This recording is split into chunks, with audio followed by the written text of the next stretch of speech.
ba'du. Nawaitu ta'allumu wa ta'lim wa nafa'u al-intifa'u wal mudzakaratu wa tadhkir wal ifadah wal istifadah wal hadza ala tamassuki bi kitabillah wa sunnati rasulillah wa du'a ila al-huda wa dalalah ala al-khair ibtigha' mardatillah wa thawabi subhanahu wa ta'ala. Amma ba'du. Rasulullah sallallahu alaihi wasallam bersabda di dalam hadisnya, ala wa inna bi ayyami dahrikum lanafahat ala fata'arradu laha.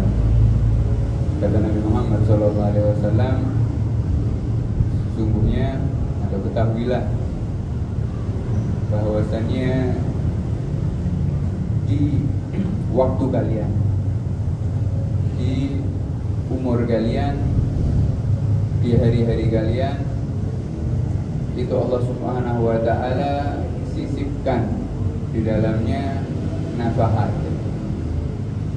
karunia Allah Subhanahu wa ta'ala, anugerah dari Allah Subhanahu wa ta'ala. Ala fata'arradu laha, maka hendaknya kalian menghadang daripada karunia tersebut. Nabi Muhammad SAW dalam hadis ini mengingatkan kepada kita bahwasannya Allah Subhanahu wa ta'ala mempersiapkan atau memberikan daripada anugerahnya dan juga karunia-Nya kepada kita dengan cara menyembunyikannya di setiap waktu dan juga masa kita. Allah sisipkan di setiap waktu kita, entah itu di malam hari, entah itu di pagi hari, ataupun di hari-hari yang mulia, ataupun di bulan-bulan yang mulia. Allah itu sisipkan yang namanya karunia, anugerah dari Allah Subhanahu wa ta'ala. Dan Nabi Muhammad memerintahkan kepada kita untuk menghadang daripada karunia tersebut yang dirahasiakan oleh Allah Subhanahu wa ta'ala. Kenapa kita harus menghadangnya? Tentunya seperti ini. Sekarang kita hidup di dunia, tujuan kita adalah keselamatan. Tujuan kita adalah membawa bekal sebanyak-banyaknya untuk kematian kita, untuk kehidupan kita setelah ini, surga atau neraka. Dan tujuan kita hidup di dunia ini untuk mempersiapkan tersebut agar tempat kita dipersiapkan oleh Allah Subhanahu wa ta'ala, tempat yang layak di surganya Allah Subhanahu wa ta'ala. Tentunya kita membutuhkan daripada bekal yang sangat banyak. Kalau dihitung dengan umur kita setelah kematian ini jauh sekali. Kita hidup di dunia cuma 60, 70, 80 tahun, sedangkan nanti kita hidup setelah kematian. Di alam barzakh saja seseorang ini bisa hidup sampai ribuan tahun. Kita lihat para sahabat Nabi Muhammad meninggal umur 50, 60, 70 tahun, tapi mereka masih di dalam kuburan sampai sekarang 1400 tahun. Artinya umurnya di kuburan lebih panjang daripada usianya di dunia.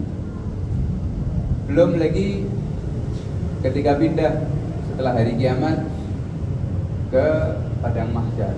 Belum lagi ketika melewati jembatan Shiratal Mustaqim sampai antara surga dan neraka. Tentunya membutuhkan bekal yang sangat banyak, bekal yang sangat besar. Kalau dihitung dengan amal ibadah kita sehari-hari, maka bisa dikatakan bekal tersebut tidak akan mencukupi. Karena apa sih amalan sehari-hari kita? Kita mengamalkan hanya sholat, kemudian apa? Zikir kita juga tidak banyak, kemudian apa? Sedekah kita juga tidak banyak, bacaan Al-Quran kita juga tidak banyak. Sedangkan kita ini butuh dengan persiapan yang matang. Makanya di sini Nabi Muhammad mengatakan hadanglah karunia tersebut atau anugerah Allah tersebut.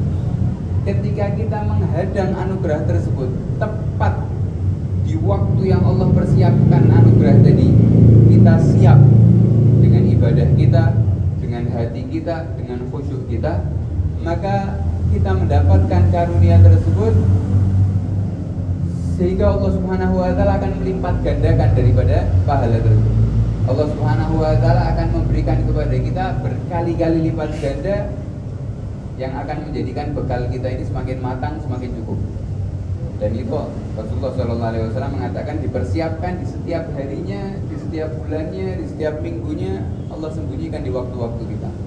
Sebagaimana kalau kita lihat mereka, orang-orang yang sibuk dengan dunianya, orang-orang yang ingin kaya-raya, mengumpulkan hartanya, mereka akan terus membaca daripada bisnisnya, akan terus membaca daripada pasar. Di mana waktu di situ barang akan laris, maka dia akan persiapkan. Sehingga ketika sampai di hari tersebut dia akan mendapatkan untung yang sangat besar. Terus dicari lagi, oh bulan ini yang laris adalah dagangan ini, bulan ini yang laris adalah ini, orang-orang membutuhkan ini, orang-orang membutuhkan baju, orang-orang membutuhkan makanan, orang-orang membutuhkan obat, orang-orang membutuhkan ini dan itu. Sehingga orang yang ingin kaya tadi dengan strateginya dia akan cepat, karena setiap pasarnya naik dia akan mendapatkan laba. Dia ganti lagi, dia persiapkan strateginya tadi, dia akan mendapatkan kekayaan dengan waktu yang cukup pendek, karena dia tahu waktu-waktunya yang di mana seorang membutuhkan. Dibandingkan sama seseorang yang hanya berdagang saja, tanpa peduli daripada pasar, tanpa peduli daripada waktu, tanpa peduli daripada apa yang dibutuhkan, tidak memiliki strategi apapun. Yang penting dia berdagang, selesai. Ya, dia akan kaya, tapi membutuhkan waktu yang cukup lama. Jauh berbeda ketika seseorang mengetahui daripada waktu-waktu tersebut yang menjadikan seseorang ini akan mendapatkan keuntungan yang sangat besar. Dan ini yang dimaksud oleh Rasulullah SAW, agar kita ini mendapatkan keuntungan di setiap ibadah kita ini berlipat-lipat ganda, mendapatkan daripada karunia Allah Subhanahu wa taala yang sangat besar. Dan termasuk daripada waktu-waktu yang mulia adalah bulan yang dimana kita berada sekarang.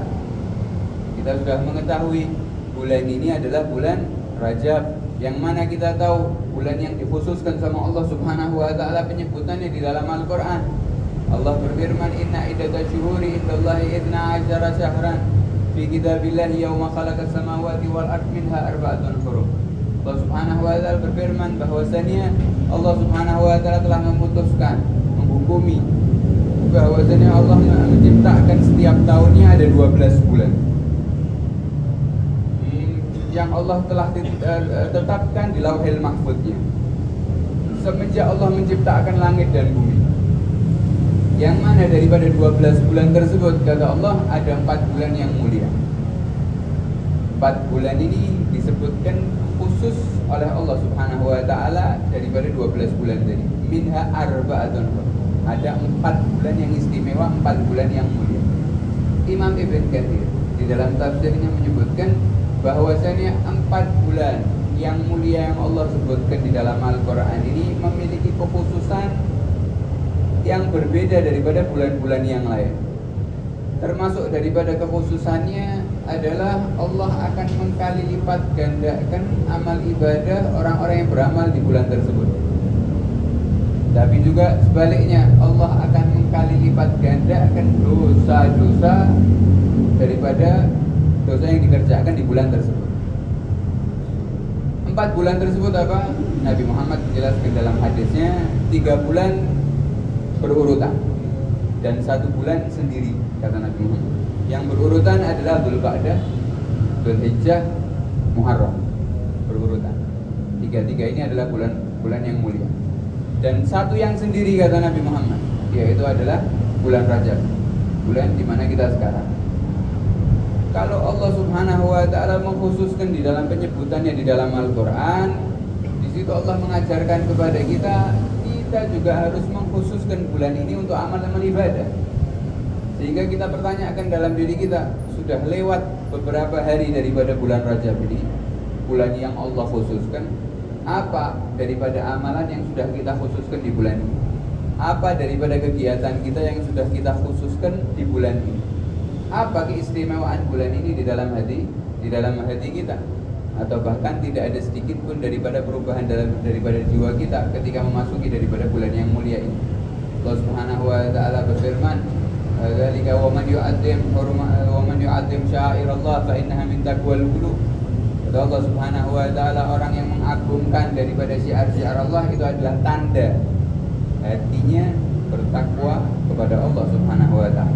Jadi tanda daripada hati seseorang ini bertakwa akan melihat momen-momen yang dimuliakan sama Allah Subhanahu wa taala, dia persiapkan, dia agungkan. Termasuk daripada bulan apa? Bulan Rajab. Dan para ulama melihat daripada bulan Rajab ini adalah bulan yang sangat mulia, sangat istimewa. Pada awalnya bagaimana para sahabat Nabi Muhammad SAW memuliakan daripada bulan ini dengan mengkhususkan daripada amal-amal ibadah, memperbanyak daripada amal ibadah. Begitu juga sebagaimana kita melihat doanya Nabi Muhammad SAW, Allahumma barik lana fi Rajab wa Sya'ban wa ballighna Ramadan. Ya Allah, berkahi aku di bulan Rajab, berkahi aku juga di bulan Sya'ban, dan sampaikan aku di bulan Ramadan. Nabi Muhammad SAW mengajarkan kepada kita untuk minta berkah di bulan Rajab. Kalau Nabi Muhammad minta berkah di bulan Rajab, sudah menggambarkan kepada kita memang bulan Rajab ini adalah sumbernya berkah dari Allah Subhanahu wa taala. Imam Dhunnun Al-Misri, salah satu ulama, beliau mensifati, mengatakan tentang 3 bulan yang disebutkan sama Nabi Muhammad tadi, Rajab, Sya'ban, Ramadan. Beliau mengatakan bahwasanya bulan Rajab adalah bulan yang paling tepat seseorang untuk membersihkan dirinya. Membersihkan dari apa? Membersihkan daripada dosa-dosanya, membersihkan daripada kotoran hatinya, membersihkan daripada kebiasaan buruknya. Kata Imam Dhunnun, bulan Rajab bulan yang sangat tepat bagi seseorang untuk membersihkan daripada keburukan-keburukan. Kemudian masuk di bulan Sya'ban, kata Imam Dhunnun, bulan Sya'ban adalah bulan yang paling tepat untuk berhias. Artinya menghiasi dirinya dengan amal-amal ibadah, dan ketika masuk di bulan Ramadan, dia sudah bersih hatinya. Dia sudah bersih daripada dosa, dia sudah hiasi dengan amal-amal saleh di bulan Sya'ban, maka dia masuk di bulan Ramadan dengan menyambut karunia dan anugerah dari Allah Subhanahu wa taala yang sangat luar biasa. Kalau kita lihat daripada penjelasan Imam Dhunnun, kenapa mengatakan bahwasanya bulan Rajab adalah bulan untuk berhias, membersihkan diri, bulan Sya'ban untuk berhias, dan bulan Ramadan untuk memanen daripada anugerah Allah. Melanjutkan, Imam Dhunnun mengatakan bahwasanya seseorang yang tidak membersihkan diri dan tidak berhias, maka dia akan termasuk orang yang merugi dan tidak bisa memanen apapun di bulan Ramadan. Dan ini kenyataan. Karena kalau kita lihat seseorang yang masuk di bulan Ramadan tanpa mempersiapkan apapun, yang akan dia dapati apa? Masih banyaknya penyakit hati, masih banyaknya dia memikul daripada dosa-dosa tersebut. Dosa-dosanya akan menghalanginya daripada ibadah. Penyakit-penyakit hatinya akan menghalanginya daripada waktu-waktu yang mulia, sehingga akan sia-sia dia masuk keluar bulan Ramadan, tidak ada yang didapatkan sedikit pun daripada anugerah dan keberkahan dari Allah Subhanahu wa taala. Nah, di sini penting, di bulan Rajab para ulama mengatakan bahwasanya kalau kita kesulitan untuk meninggalkan maksiat, kita kesulitan untuk membersihkan daripada keburukan hati kita di bulan-bulan yang lalu, maka bulan Rajab adalah bulan yang sangat tepat untuk menghilangkan daripada kebiasaan buruk dan untuk membersihkan daripada kotoran-kotoran hati. Karena di sini anugerah Allah Subhanahu wa taala sangat besar di dalam pengampunan dosa hamba-hambanya. Sampai para ulama menyebutkan bahwasanya bulan Rajab ini adalah bulan istighfar. Ya, walaupun kita lihat tidak ada dalil daripada Nabi Muhammad SAW yang menamai bulan Rajab adalah bulan istighfar. Tapi para ulama menamai bulan Rajab dengan bulan istighfar karena memang melihat daripada tafsir ayatnya Allah Subhanahu wa taala di dalam Al-Qur'an, ketika Allah Subhanahu wa taala menurunkan ayat-ayat yang menjelaskan atau memerintahkan seorang hamba untuk memperbanyak istighfar kepada Allah Subhanahu wa taala, ayat-ayat tersebut tepat diturunkannya di bulan Rajab. Sehingga para ulama menjelaskan bulan Rajab ini adalah bulan yang sangat tepat untuk seseorang ini bertaubat kepada Allah Subhanahu wa taala dan beristighfar kepada Allah. Kenapa kita harus bertaubat di bulan Rajab untuk mempersiapkan diri kita di bulan Ramadan? Karena yang pertama, maksiat itu akan menghalangi seseorang daripada amal ibadah yang dicintai sama Allah. Kalau kita tidak percaya, kerjakan maksiat, tinggalkan daripada taubat. Ketika kita mulai bermaksiat sekali, dua kali, ketika itu juga kita akan mulai malas untuk melaksanakan ibadah, mulai bosan untuk mengerjakan daripada amal-amal soleh. Terus seperti itu. Semakin lama dosa tersebut menumpuk, maka semakin berat amalan yang akan kita kerjakan. Sehingga kalau kita ingin menggapai anugerah Allah Subhanahu wa taala di bulan Ramadan, maka hendaknya kita bersihkan dulu nih perkara-perkara yang memang menghilangkan diri, memberatkan kita untuk beramal ibadah. Itu yang pertama, amal ibadah maksiat akan menjauhkan kita daripada amal ibadah. Yang kedua, para ulama juga mengatakan maksiat kita akan menghalangi kita untuk mendapatkan waktu-waktu yang mulia. Waktu-waktu yang mulia antara maghrib dan isya. Waktu yang mulia di sepertiga malam. Waktu yang mulia di malam-malam hari di bulan Ramadan. Waktu-waktu yang mulia yang Allah Subhanahu wa taala persiapkan. Di situ Allah mempersiapkan untuk hambanya yang menghadap kepada dirinya, maqam yang tinggi, akan dihiasi oleh Allah Subhanahu wa taala dengan libas takwa. Allah Subhanahu wa taala akan mengangkat derajatnya. Orang-orang yang masih banyak atau menumpuk daripada dosa-dosanya, Allah akan singkirkan orang tersebut daripada waktu-waktu yang mulia tersebut. Entah disibukkan sama Allah Subhanahu wa taala atau dibikin rasa ngantuk sehingga dia tidur, dia sibuk dengan yang lain, dia urusan-urusan yang lain, sehingga terlewat waktu yang mulia tadi. Dia dalam keadaan lalai kepada Allah Subhanahu wa taala dan tidak mendapatkan apapun daripada keberkahan waktu tersebut.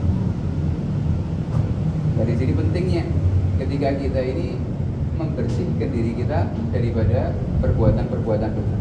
Dan Nabi Muhammad SAW sudah ngasih kabar gembira yang sangat luar biasa. Nabi Muhammad mengatakan at-taib minad dzanbi kama la dzanba. Nabi Muhammad mengatakan bahwasanya seseorang yang bertaubat daripada dosanya, maka dia tercatat seakan-akan dia tidak pernah melakukan dosa sama sekali. Taib minad dzanbi, orang yang bertaubat seperti tidak memiliki dosa, kata Nabi Muhammad. Karunia besar dari Allah Subhanahu wa taala. Bahkan Nabi Muhammad juga mengatakan Allah Subhanahu wa taala sangat mencintai hambanya yang bertaubat melebihi daripada cintanya seorang ibu kepada anaknya. Kalau kita lihat di dunia ini, tidak ada yang lebih besar daripada cintanya orang tua atau orang ibu kepada anaknya. Bahkan orang tua kepada anaknya ini rela. Orang tuanya lapar agar anaknya kenyang, orang tuanya susah agar anaknya mudah, menghabiskan hartanya demi kesejahteraan anaknya. Pengorbanan yang sangat luar biasa. Tapi Nabi Muhammad menjelaskan, ketika ada seorang hambanya ahli maksiat, kemudian dia datang kepada Allah, bersujud kepada Allah, menyesalkan daripada amal-amal maksiatnya, bertaubat kepada Allah, maka Nabi Muhammad mengatakan orang tersebut dicintai oleh Allah Subhanahu wa taala. Allah mencintai orang tersebut melebihi daripada cintanya orang tua kepada anaknya. Sehingga orang yang bertaubat kepada Allah Subhanahu wa taala, dia tidak hanya mendapatkan pengampunan dari Allah saja.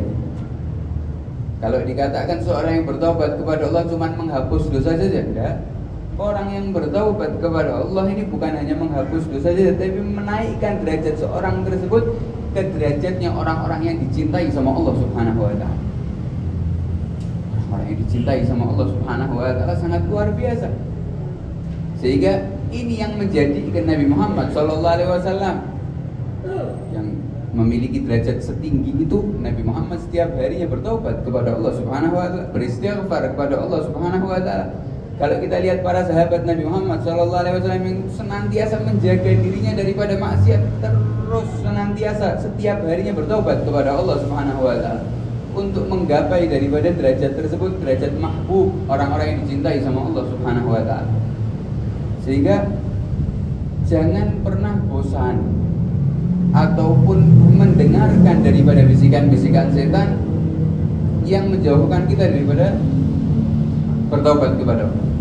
Banyak daripada bisikan-bisikan setan, termasuk daripada setan akan mengatakan kepada kita, kenapa kau bertobat sekarang? Karena kamu akan mengulangi daripada dosa tersebut. Untuk apa kau bertobat?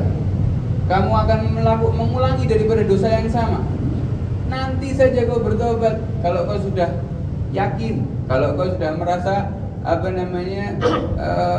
memiliki kekuatan tekad yang besar, baru nanti kau bertobat. Kalau kau masih akan mengulangi daripada maksiat ini, kau jangan bertobat. Itu termasuk daripada bisikan setan.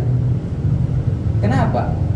Karena disebutkan para ulama mengatakan innallaha la yamal hatta tamal. Allah Subhanahu wa taala tidak akan bosan untuk mengampuni dosa seorang hamba sampai hamba tersebut yang merasa bosan untuk bertobat kepada Allah Subhanahu wa taala. Bahkan para ulama juga mengatakan, bertaubatlah kalian kepada Allah Subhanahu wa taala walaupun kalian mengulangi daripada maksiat yang sama sehari 70 kali. 70 kali bermaksiat, 70 kali juga bertobat kepada Allah Subhanahu wa taala. Sekali kita berdosa, langsung ketika itu kita bertobat, minta sama Allah Subhanahu wa taala pengampunan. Tidak ada ruginya orang yang bertobat kepada Allah Subhanahu wa taala, justru mendapatkan cinta dari Allah Subhanahu wa taala. Para termasuk daripada Imam Ghazali mengatakan bahwasannya seseorang yang mengulang-ulangi dosanya, tapi dia juga mengulang-ulangi taubatnya, maka dia akan termasuk orang yang beruntung. Dia bermaksiat, kemudian dia bertaubat, bermaksiat lagi, bertaubat lagi, bermaksiat lagi, bertaubat lagi. Imam Ghazali menjelaskan apa keuntungan yang didapat oleh seseorang yang bertaubat, walaupun dia mengulang-ulangi maksiatnya, tapi dia tetap mengulangi taubatnya. Apa keuntungannya? Kata Imam Ghazali, seseorang yang setiap kali dia bermaksiat kemudian bertaubat, bermaksiat kemudian bertaubat, maka orang tersebut akan terus mendapatkan pengampunan dari Allah Subhanahu wa taala, sehingga nanti ketika akhir ajalnya datang, dia dicabut nyawanya oleh Allah Subhanahu wa taala, walaupun dia setelah mengerjakan maksiat tadi belum bertaubat, kemudian dicabut ajalnya oleh Allah Subhanahu wa taala, maka dosanya akan dicatat hanya satu maksiat. Karena sebelumnya dia sudah bertobat daripada dosa tersebut. Dibandingkan seseorang yang menumpuk dosanya, nanti dulu taubatnya, nanti dulu istighfar, nanti dulu menyesalnya, nanti dulu nangisnya di hadapan Allah Subhanahu wa taala, maka dia tidak akan tahu kapan datang ajalnya, sehingga kita dicabut nyawanya oleh Allah Subhanahu wa taala, dia memikul daripada dosa yang sangat banyak. Tidak ada ruginya seseorang yang bertobat kepada Allah Subhanahu wa ta'ala, tanpa dijanjikan pengampunan dari Allah dan cinta dari Allah Subhanahu wa ta'ala. Dan Nabi Muhammad memberikan 2 batasan waktu seseorang ini akan terus diterima oleh Allah Subhanahu wa ta'ala tobatnya sebelum 2 masa ini. Yang pertama adalah terbitnya matahari dari sebelah barat. Artinya ketika hari kiamat sudah diangkat daripada catatan amal manusia, sehingga tidak ada manfaatnya seseorang bertobat di hari tersebut. Dan yang kedua adalah ketika roh kita sudah sampai di kerongkongan, ketika dicabut nyawa kita oleh Allah Subhanahu wa taala, roh kita sampai di kerongkongan, ketika itu kita sadar, menangis, kita menyesal, tidak ada manfaatnya penyesalan tersebut. Dan kita tahu yang namanya kematian ini pasti akan datang secara tiba-tiba. Kalaupun tidak datang secara tiba-tiba, pasti penyebabnya akan datang secara tiba-tiba. Penyakit, kecelakaan, apapun daripada itu datang tiba-tiba. Sama seperti kematian juga akan datang tiba-tiba. Maka untuk mempersiapkan diri kita, biasakan diri kita ini untuk bertobat kepada Allah. Dan daripada manfaat taubat, kata para ulama, ketika seseorang ini bertobat, walaupun mengulangi maksiat, bertobat lagi, mengulangi maksiat lagi, bertobat lagi, ketika Allah sudah melihat kesungguhan hati seorang hamba tersebut yang terus meminta ampun kepada Allah Subhanahu wa taala, Allah akan mencabut kenikmatan maksiat di dalam dirinya. Jadi seorang yang ahli taubat ini biasa bertobat kepada Allah Subhanahu wa taala, maka keinginan untuk maksiat tersebut dicabut sama Allah Subhanahu wa taala. Secara sadar atau tidak sadar, dia tidak ingin mengulangi maksiat tersebut. Dia tidak ingin lagi, tidak memiliki keinginan lagi untuk melakukan daripada perbuatan buruk tersebut ketika Allah sudah melihat kesungguhan hati daripada hamba tersebut. Termasuk daripada cara bertaubat yang diajarkan oleh Nabi Muhammad SAW adalah beristighfar. Tuba, kata Nabi Muhammad SAW, beruntung liman wajada fi sahifatihi istighfaran katsiran. Beruntung seseorang yang mendapati nanti di hari kiamat catatan amalnya banyak istighfarnya, kata Nabi Muhammad. Orang yang membuka catatan amalnya banyak istighfarnya, beruntung orang tersebut, kata Nabi Muhammad. Nabi Muhammad menjelaskan daripada hadis ini dengan amalnya. Artinya Nabi Muhammad ketika itu diperhatikan sama para sahabat, setiap duduk bersama para sahabatnya Nabi Muhammad ini beristighfar tidak kurang daripada 70 kali. Di dalam riwayat tidak kurang daripada 100 kali. Bahkan Nabi Muhammad ini sering menyela-nyelai ucapannya dengan istighfar. Jadi Nabi Muhammad berbicara sebentar, kemudian diam, beristighfar. Ucapan lagi bentar, beristighfar. Beristighfar lagi. Nabi Muhammad mengatakan beruntung orang yang catatan amalnya ini banyak apa? Banyak istighfar. Terutama juga di bulan Rajab, untuk membersihkan, melunturkan daripada dosa-dosa kita, membersihkan daripada kebiasaan buruk kita, membersihkan daripada penyakit hati kita fokuskan diri kita untuk bertobat kepada Allah Subhanahu wa taala. Dan berapa banyak daripada orang-orang para ulama di bulan Rajab ini sudah lewat daripada beberapa hari, sudah merasakan daripada khasiat daripada bulan Rajab ini, mulai kehilangan daripada rasa nikmat maksiat itu sudah mulai hilang. Kebiasaan buruk yang dia sering lakukan sudah mulai hilang. Mulai merasakan daripada lezatnya ibadah kepada Allah Subhanahu wa taala, bahkan baru di setengah di bulan Rajab. Ini yang pertama yang harus kita persiapkan ya, di bulan Rajab ini untuk menghadapi daripada bulan Ramadan, untuk masuk di bulan Ramadan. Para ulama juga mengatakan, dan jangan lupa yang kedua, setelah kita membersihkan diri dengan istighfar, dengan bertobat kepada Allah, dengan menyesali, menghadap kepada Allah, mengatakan, ya Allah, ya, berapa banyak dosa yang telah aku lakukan, ya Allah, aku ini lemah, ya Allah, berapa kali aku ini dikalahkan oleh setan, oleh hawa nafsu, berapa kali aku ini mengulang-ulangi daripada dosaku. Terus kata kepada Allah Subhanahu wa taala, menyesali daripada dosa-dosa tersebut, Allah akan ampuni dosa-dosa kita dan mengangkat derajat kita ke derajat orang-orang yang dicintai oleh Allah Subhanahu wa taala. Setelah itu jangan lupa juga pasang niat kita untuk mencari ilmu. Karena mempersiapkan diri di bulan Ramadan itu bukan hanya cuma beribadah. Bahkan ibadah juga itu butuh dengan apa? Ilmu. Berapa banyak yang kita lihat seseorang ini masuk di bulan Ramadan, dia persiapkan niat untuk sholat tarawih, untuk sholat witir 11 rakaat, untuk amal-amal sunnah yang lainnya, untuk membaca Al-Quran dan yang lain-lain. Dia kerjakan itu di bulan Ramadan, dia semangat sekali mengerjakan itu semua. Tapi setelah kita lihat, ternyata orang tersebut cara wudhunya masih salah. Ketika membasuh wajahnya masih kurang, tidak sempurna. Ketika membasuh tangannya masih tidak sempurna. Ketika membasuh kakinya masih tidak sempurna. Maka bagaimana keadaan hamba tersebut setelah keluar daripada bulan Ramadan? Sholatnya semua tidak ada yang sah. Bacaan Al-Qurannya dilarang sama Allah ketika memegang Al-Quran tanpa wudhu. Ini masih urusan wudhu. Belum banyak lagi yang ketika itu banyak amal ibadahnya sholatnya, tapi bacaan Al-Qurannya masih banyak yang salah.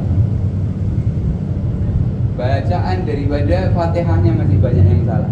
Membaca Al-Quran dia sampai khatam, tapi berapa banyak daripada Al-Quran yang dia khatamkan tadi harakatnya dia rubah sampai merubah makna, waliyadzubillah. Kenapa? Minimnya daripada ilmu. Maka penting ketika kita mau menghadapi daripada bulan Ramadan, masuk daripada bulan Ramadan, mulai daripada bulan Rajab ini, ayo semangat untuk mencari ilmu yang kita kerjakan sehari-hari, ilmu yang akan kita laksanakan daripada amal-amal ibadah syariat yang diajarkan sama Nabi Muhammad SAW. apa yang akan kita kerjakan di bulan Ramadan, pasang, cari daripada ilmu tersebut. Nabi Muhammad juga sering mewanti-wanti masalah ini, mengatakan bahwasanya berapa banyak orang yang berpuasa di bulan Ramadan tapi tidak ada yang dia dapatkan kecuali rasa lapar dan rasa haus. Apa alasannya kira-kira? Dia capek di bulan Ramadan, dia beribadah di bulan Ramadan tapi tidak ada pahalanya, kata Nabi Muhammad sallallahu alaihi wasallam. Kenapa? Karena minimnya ilmu. Dia hanya tahu amal ibadah, pahalanya, fadhailul amal dan yang lain-lain. Amal ibadahnya sekian dikali lipat gandakan oleh Allah Subhanahu wa taala. Iya memang benar. Tapi syarat untuk mendapatkan pahala tersebut dia lupa. Syaratnya harus sesuai dengan syariat yang diberikan sama Nabi Muhammad sallallahu alaihi wasallam. Bukan hanya syarat zahir saja, tapi juga amalan-amalan batin juga penting. Tentang bahayanya memiliki penyakit hati, sifat hasad, sifat riya, sifat ujub yang bisa menghancurkan daripada pahala-pahala kita. Begitu juga amalan-amalan maksiat yang bisa merusak daripada ibadah kita. Bagaimana Nabi Muhammad mengatakan dusta, ghibah, namimah, putusnya tali silaturahmi, termasuk daripada maksiat-maksiat yang menjauhkan kita daripada apa? Mendapatkan derajat yang tinggi di sisi Allah Subhanahu wa taala. Karena tujuan kita ingin masuk di bulan Ramadan ini, kita sudah mendapatkan daripada karunia Allah yang besar. Kita bisa merasakan lezatnya ibadah, kita bisa menghadang malam Lailatul Qadar, kita bisa mendapatkan nadrah, pandangan dari Allah Subhanahu wa taala, yang mana Nabi Muhammad mengatakan setiap malam di bulan Ramadan Allah memandang hambanya. Bagaimana sebagai seseorang yang telah dipandang oleh Allah di malam tersebut, maka Allah Subhanahu wa taala akan menghapus namanya daripada api neraka dan meletakkannya di pintu surganya Allah Subhanahu wa taala. Hanya dengan pandangannya Allah Subhanahu wa taala. Ini namanya nafahat yang dianjurkan sama Nabi Muhammad SAW. Kita ini untuk menghadang perkara tersebut. Pengampunan dari Allah dengan bertobat kepada Allah dan juga dengan ilmu. Yarfa'illahu alladhina amanu walladhina utul ilma darajat. Orang-orang yang berilmu ini, orang-orang yang beribadah dengan ilmu ini akan dinaikkan derajatnya oleh Allah Subhanahu wa taala dibandingkan mereka orang-orang yang beriman biasa. Derajatnya tinggi di sisi Allah, amal ibadahnya dikali lipat gandakan oleh Allah Subhanahu wa taala. Karena dia mengetahui caranya, dia mengetahui perkara yang bisa membatalkannya, dia menjauhi daripada sesuatu yang bisa merusaknya, sehingga pahala yang dia dapatkan sempurna. Ini yang paling penting. Para ulama juga mengatakan ilmu itu ibaratnya pohon dan ibadah itu buahnya. Bagaimana seseorang ini menginginkan buah tapi tidak punya apa? Pohon. Kalau kita mau buahnya, kita harus punya pohonnya tersebut. Seorang ingin buah, ya cari pohonnya baru dia akan mendapatkan buah tersebut. Susah sekali atau tidak mungkin, mustahil seseorang ini beribadah juga tanpa apa? Tanpa ilmu. Kalau kita mau ibadah, ya kita harus punya apa? Punya ilmunya. Ini maka harus kita persiapkan sebelum kita masuk bulan Ramadan. Jangan sampai amalan-amalan kita di bulan Ramadan sia-sia. Kemudian yang terakhir, yang paling penting adalah jaga makanan yang masuk daripada perut kita. Allah Subhanahu wa taala berfirman dalam Al-Qur'an, ya ayyuhar rusul, mengajak bicara para rasul, utusannya Allah. Para ulama tafsir mengatakan ayat ini Allah sampaikan kepada para rasul ya, secara khitab, tapi maksudnya adalah kepada umat. Artinya maksudnya kepada kita. Ya ayyuhar rusul, kata Allah Subhanahu wa taala, kulu min tayyibati wa'malu shalihan. Kata Allah Subhanahu wa taala, wahai para rasul, yang dimaksud adalah umatnya rasul, makanlah makanan yang baik. Kemudian wa'malu shalihan, dan beramalah amalan yang baik. Para ulama menyebutkan dalam ayat ini Kenapa Allah Subhanahu wa taala mendahulukan makanan daripada ibadah? Allah memerintahkan makan dulu makan yang baik. Perintah dulu, pakai perintah Allah, makan. Makanlah kata Allah Subhanahu wa taala at-thayyibat. Makanan yang baik. Baru selanjutnya wa'malu shalihan. Beramalah dengan amal yang soleh. Nah, kita pikirkan mana yang lebih afdal, kita makan atau ibadah? Jelas ibadah lebih mulia daripada makan. Makan ini mubah. Kita makan tidak dapat pahala, kita tidak makan juga tidak dapat dosa. Mubah, perkara yang mubah, bukan sunnah, bukan wajib. Tapi ibadah ini perintah Allah Subhanahu wa taala, wajib, inti daripada kita diperintahkan oleh Allah. Tapi di dalam ayat ini Allah mendahulukan makan dulu baru apa? Baru ibadah. Ternyata para ulama menjelaskan seseorang yang makan makanan yang baik, maka makanan tersebut akan menghasilkan amalan yang baik. Yang kedua, seseorang yang beramal amalan yang baik tapi dengan makan makanan yang buruk, maka amalan tersebut tidak akan ada manfaatnya. Amalnya baik, tapi yang masuk ke perutnya barang haram, maka jangan harap mendapatkan manfaat keberkahan daripada amalan tersebut. Sebagaimana Nabi Muhammad SAW mengatakan, man akala halal atau ajawarihu sya'a amabah. Nabi Muhammad mengatakan, siapa yang makan makanan yang halal, maka seluruh anggota tubuhnya akan mengajaknya untuk berbuat taat. Sya'a am abad, sadar atau tidak sadar, kata Nabi Muhammad. Sehingga cukup bagi kita untuk menjaga daripada apa yang masuk ke mulut kita, apa yang masuk ke perut kita, maka sudah dijanjikan sama Allah, pasti amalanmu juga amalan baik. Yang masuk baik, lisan kita juga akan menjadi baik, tangan kita akan menjadi baik, kaki kita akan menjadi baik, hati kita juga akan menjadi baik, pasti.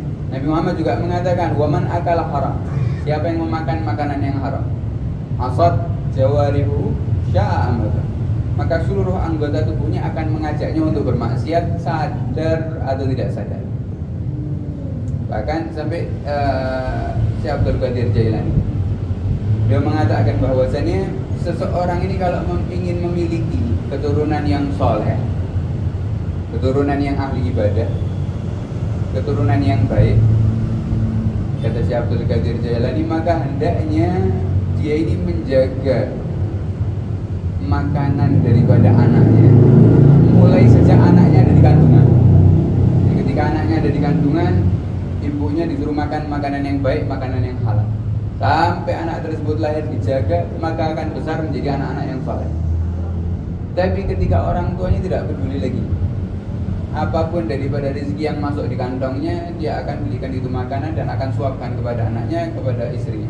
Maka jangan salahkan daripada anak kita ketika mulutnya kotor, ketika perbuatannya buruk, ketika pekerjaan yang sulit untuk mengerjakan taat dan mudah sekali untuk mengerjakan apa? Maksiat. Ya, ini hukum yang sudah ditetapkan sama Nabi Muhammad SAW. Makan yang halal pasti akan menjadi baik, makan yang haram pasti akan menjadi buruk. Bahkan Nabi Muhammad juga menegaskan lagi di dalam hadisnya, kullu lahmin nabata minal haram fannar aulad. Setiap daging yang tumbuh daripada barang yang haram, maka api neraka yang berhak untuknya. Artinya akan dibakar oleh Allah Subhanahu wa taala dengan api neraka. Daging yang tumbuh daripada perkara-perkara yang haram, waliyadzubillah, tempatnya adalah api neraka, kata Nabi Muhammad sallallahu alaihi wasallam. Maka ini juga penting bagi kita. Kita mau masuk di bulan Ramadan, persiapkan diri kita. Ayo jaga apa yang masuk dalam perut kita, jaga daripada apa yang masuk daripada lisan kita, suapkan kepada anak kita, istri kita. Ini perkara yang jelas-jelas halal. Artinya walaupun minimal kita menjaga daripada barang-barang tersebut semampu kita, yang kita yakin itu adalah perkara yang halal. Sebagaimana kalau kita lihat ajaran ini telah melekat pada tubuhnya Sayyidina Abu Bakar As-Siddiq radhiyallahu anhu. Sayyidina Abu Bakar pernah ketika itu diberikan makan oleh khadimnya, pembantunya. Sayyidina Abu Bakar ini punya kebiasaan kalau dikasih makan setiap pagi disiapkan makanan oleh pembantunya. Sayyidina Abu Bakar ini pasti tanya, kau dapat makanan ini dari mana? Kau belinya di mana? Uangnya dari siapa? Setelah menjawab daripada jawaban tersebut, dan Sayyidina Abu Bakar tahu itu adalah perkara yang halal, dimakan Sayyidina Abu Bakar. Terus setiap hari seperti itu. Pada suatu saat khadimnya tersebut, pembantunya tadi atau budaknya Sayyidina Abu Bakar tadi memberikan makanan di pagi hari. Makan Sayyidina Abu Bakar tanpa menanyakan daripada makanan tadi. Ketika tengah-tengah Sayyidina Abu Bakar ini masih mengunyah makanannya, baru sebagian dimakan, maka budaknya tadi mengatakan, wahai Abu Bakar, tumben kau ini tidak menanyakan kepadaku tentang perihal makanan ini. Baru ingat lagi Sayyidina Abu Bakar, oh ya aku lupa, memang kamu dapat makanan ini dari mana? Kata budak ini mengatakan bahwasanya saya tadi bertemu dengan teman lama, yang mana dulu ya, saya ini sebelum masuk Islam, saya ini adalah seorang dukun yang minta bantuan dengan setan dan yang lain-lain, artinya menipu manusia. Daripada dukun tersebut saya bisa meraih keuntungan dan menjadi orang meraih harta yang sangat banyak. Tapi saya sudah bertobat kepada Allah Subhanahu wa taala. Kemudian kemarin saya bertemu dengan seseorang pernah meminta bantuan kepada saya ketika saya ini masih menjadi dukun. Kemudian orang tersebut memberikan hadiah kepada saya. Nah, hadiah ini adalah makanan yang kau makan sekarang. Sayyidina Abu Bakar berubah wajahnya ketika itu, seraya mengeluarkan seluruh makanan yang ada di mulutnya, tambah Sayyidina Abu Bakar ini memaksa dirinya untuk dimuntahkan. Terus dipaksa sampai khawatir ini budaknya akan kenapa-napa ini Sayyidina Abu Bakar As-Siddiq. Sampai seperti ini Sayyidina Abu Bakar As-Siddiq di dalam menjaga anggota tubuhnya, dirinya daripada makanan-makanan yang yang haram. Tentunya ini adalah pelajaran dari Nabi Muhammad SAW. Terus bagaimana diri kita?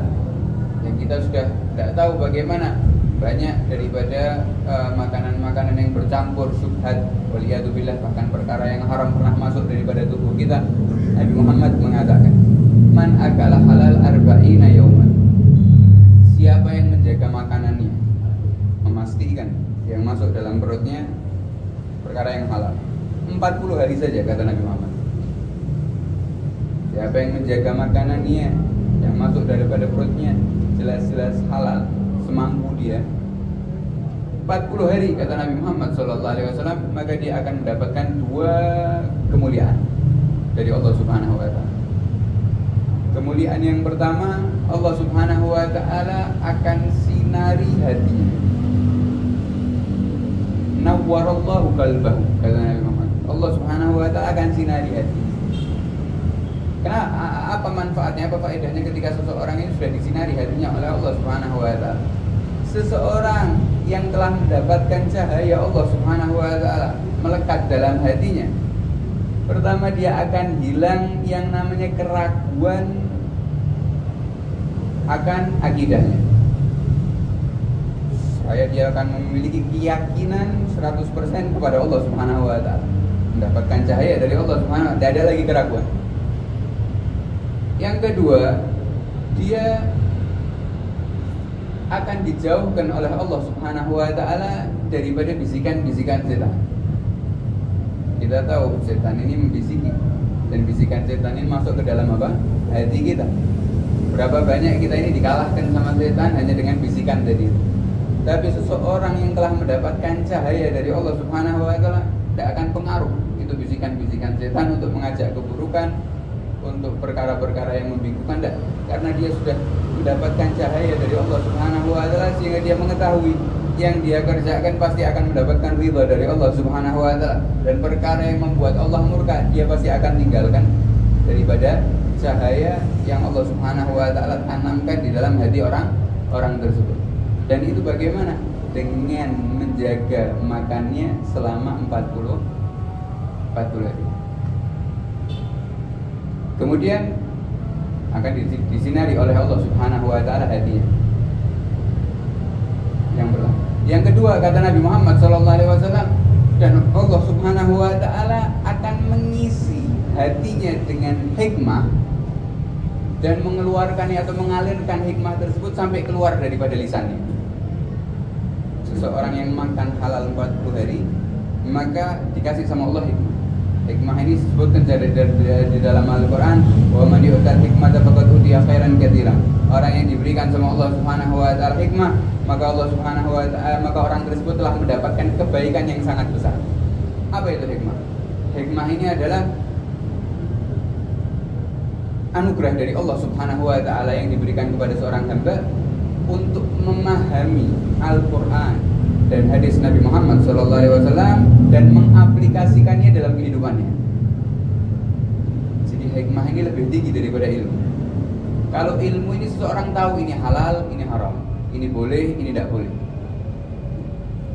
itu ilmu. Tapi kalau hikmah, dia mengetahui ilmu tadi dan dia bisa aplikasikan dalam tubuhnya, dia bisa wujudkan ilmu tersebut dari tubuhnya. Artinya apa yang dia kerjakan penuh dengan hikmah, ucapannya penuh dengan hikmah, diamnya penuh dengan hikmah. Bahkan kalau kita mendapati ahli hikmah ini, cukup kita melihat orang tersebut, kita sudah mendapatkan ilmu walaupun tanpa orang tersebut berbicara. Ini orang-orang ahli hikmah yang diselimuti sama Allah Subhanahu wa taala, bisa mengaplikasikan daripada ilmu yang dia ketahui itu, dia wujudkan daripada semua perilaku. Karena banyak seseorang, bahkan di antara kita sekalipun, kita tahu perkara tersebut haram tapi masih kita kerjakan. Kita tahu perkara ini wajib tapi masih sering kita tinggalkan. Itu kita hanya dapatkan ilmu, belum kita dapatkan hikmah. Karena minta kita sama Allah Subhanahu wa taala agar dikasih hikmah. Sebagaimana Luqman al-Hakim dikasih sama Allah Subhanahu wa taala hikmah sampai diabadikan namanya oleh Allah Subhanahu wa taala dalam Al-Qur'an.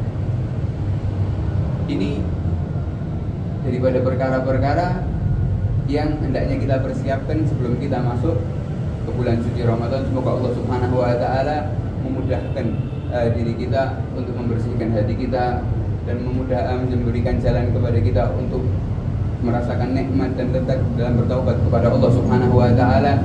Semoga Allah Subhanahu wa taala memberkahi kita di bulan Rajab, di bulan Sya'ban, dan memanjangkan usia kita sampai bisa masuk di bulan Ramadan dalam keadaan sehat walafiat, bisa memaksimalkan ibadah kita di bulan Ramadan dan bisa menjumpai daripada malam Lailatul Qadar. Amin ya rabbal alamin. Sallallahu alaihi wasallam Muhammad wa minkum wa sallallahu alaihi walhamdulillahirabbil alamin. La ilaha illallah.